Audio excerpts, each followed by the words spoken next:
after our safer procedure is infection risk and scarring risk, okay?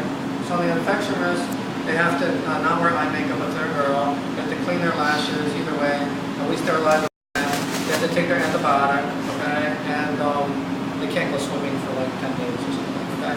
And then you have to keep your eyes closed as much as possible, because once the skin heals over, your infection risk goes down to zero. You see what I'm saying? Once the skin is open, you can still get infected. So this whole thing like, do I have to keep my eyes closed till Monday? I mean, you could cheat a little bit, but then maybe your skin doesn't close till Tuesday or Wednesday, thereby adding more infection risk because you can still get infected on Monday. By keeping closed, you're basically eliminating the outside. Yeah, because there's no bacteria coming in. You see what I'm saying? So not only does it allow the skin to heal, you don't have like crap falling in your eye. You know what I'm saying? So, and then the scarring risk, they have to take oral steroids, steroid drops, vitamin C, and then wear sunglasses. So, like the other lady was saying, we got rid of all of the risk in the operating room by not cutting her flat. That's what they have in front of glass OR. We're the only glass OR in the United States. It's kind of unusual, okay? We can't get rid of these other risks. That has to do with patient compliance, okay? The infection risk and the scarring risk. But just keep your eyes closed and take your drops properly. It's going to be fine. I've never had a complication with a compliant patient. I have had complications on non-compliant patients, okay? Like 5 years ago, I lasered this guy who was like a UPS bus driver, I was a package delivery guy, and I told him not to drive for a few days, but I think he just didn't want to take the time off from work or something. So anyway, he comes back a week later, one eye's like perfect, it's like 20/20. The other eye's got like pus coming out of it. I mean, you just see in the waiting room, that eye's gone, okay? So I looked at him and I'm like, dude, that's not good. I'm like, what's going on? Did you do anything in that eye? No. Okay, so we culture him, right? I send them, because I did a cornea fellowship, so like IVs, you know, if you're infectious disease, they're all about culture. Like you can treat empirically before you get the culture back, you don't want the person to die, but you're still supposed to send the culture. So if your antibiotic doesn't work out, you can figure out what it is, you see what's going on, see what it's sensitive to, okay, you want like scientific methodology. So because I did a cornea fellowship, I cultured the guy, and I had to do it, I sent him off to the whatever, and I just treated him empirically. But it wasn't working. Whatever antibiotic we gave him wasn't working. His eyes were going down the toilet. Okay, so then we call up the lab. They're kind of, hey, did you get the culture results? Oh yeah, it's going on. And it gave me like a bug, like a bacteria that was weird. And I'm like, what? And they're like, no, it's bugs. I was like, really? That's kind of strange. I was like, are you sure it's not a contaminant? Because when they do the culture, at some point they lift up the thing on the petri dish or whatever. Maybe there's something in the air that falls down in it, right? So I said, just check, you think it's a contaminant? And they go to the tech on the phone. No, we know it's not a contaminant because you wasn't on a cornea fellowship because when you're plating the cultures, you make these little seeds and they're growing out in seeds and that shows me it's wood plated, not just something falling on the plate. So it's like, people who aren't trained that well, they just dab it and then if it grows out in that circle, you don't really know if that's a contaminant or a real.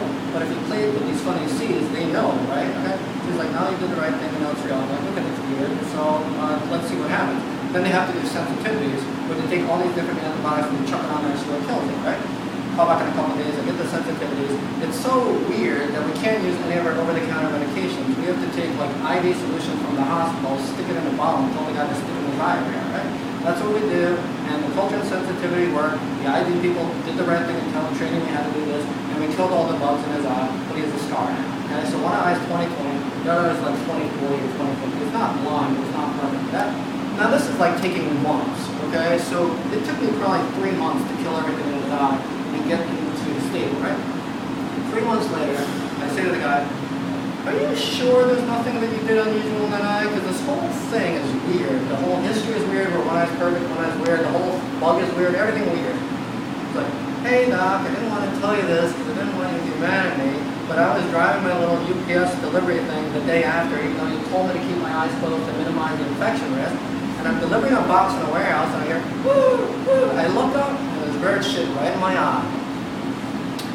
And I said, why didn't you tell me that sooner? Because it would have made the whole thing a lot easier. So I was saying, when I see the weird thing that's in bird shit, by the way, I wouldn't be like, that's weird. I'm like, oh, okay. I didn't want you to be mad at me. So he's an idiot, okay? So I was like, okay, now we know what happened, okay? Then I said to him, look, we can re-laser you because I'm doing surface ablation, surface procedure. I can re-laser you and get rid of that scar, and I could probably take it out to 20/20. If not 20/20, maybe 20/25. I think, nah, it's okay. I'm 20/20 with both eyes open. And the only thing is when I back up one way, I can look this way, back up the other way, I really have to turn my head, but it's fine. So he declined being enhanced. Okay? Did you want to correct? He doesn't, because he's 20/20 with both eyes open. You know, 20/20, 20/40, you are 20/20 with both eyes open. Anyway, to make a long story short, that's to tell you, I've never had a complication in a compliant patient, but I get like one every couple of years on a patient who's really stupid, not compliant at all, and doesn't even tell me what's going on. It's weird. Right. But I'm up to 20,000 procedures, so I've seen every weird thing that can happen, including some idiot who lets bird chicken and his eye don't Doesn't search. tell. Right. So ideally, to keep your eyes for 4 days. Then you're fine. 80% Keep of the everything time. out. You should talk to, no, like 99% of the time. You talk to Liz, she healed in like 4 days. She was back at work on Monday, and she's 2015. Okay, but she's very compliant. I've made all my employees better than 2020 because they see so much stuff going on. They're like, okay, I'm going to do exactly what he says. Okay, and the people who are like medical, they do great. The doctors, physical therapists, because they also see the reports of compliance and the problems with non-compliance, and they're fine. So you're going to do fine. She's going to do great. I'm gonna rent a lot of audiobooks. Get audiobooks, books on tape, talk on the phone with your eyes closed, listen to music, whatever. Right. Apps, you know. Everyone thinks they can't do it, but when they do it, they're like, oh, it was really actually like a 4-spa weekend. Yeah, it was really relaxing. Because New Yorkers are all sleep deprived anyway. So. Right. Okay, you did great. So you ready to open your eyes and be amazed? Okay, so check it out. This is the worst you're going to see for the rest of your life. Every day is going to be sharper, sharper, sharper. Don't worry if it's a little bit soft focus, it's normal, but it's pretty cool, right? Yeah. Yeah, you see Bank of America? Yeah. All right, you see these guys here? Wow. It's pretty cool, right? Yeah. You're gonna read this, right? So everything's gonna be What's the sharp. address of the truck? Oh, the address of the yeah. truck. Okay. Okay, yeah. 5630. Yeah, that's pretty Yeah. good. 'Cause so that's probably about 2040, okay, based on the size of the letter. So you're actually legal to drive. So if you went to the Department of Motor Vehicles today, they'd pass you. But we don't want you driving until next week. And you read Hey, that, congratulations. that's the last name? Yeah. You want to